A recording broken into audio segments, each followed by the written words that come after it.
బలి అర్పణ ఎందుకు? మానవ పాపం కోసం, మనుషులందరి పాపం కోసము రక్తము చిందించబడాల్సిందే.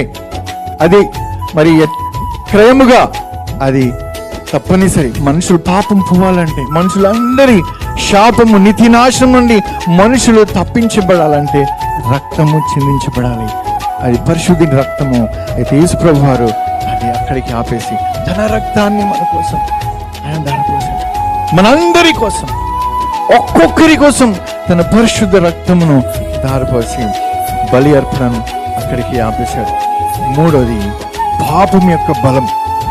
మనుషులు పాపము చేసి ఆ పాపం వల్ల నిధి నాశనానికి వెళ్తా ఉన్నారు. దేవుని నుంచి ఎడబాపు వచ్చింది, శాపము. మరి ఆ బలము ఏదైతే పాపానికి బలం ఉందో ఆ పాపపు రుణమును మాఫీ చేశాడు. ఇంకా పాపము ఎవరి పాపులైనా, ఎంత ఘోర పాపి అయినా, ప్రియ సంగమా, దేవునిగా గుర్తిస్తున్నావా? ప్రభువుని నువ్వు ప్రభువుగా గుర్తిస్తున్నావా?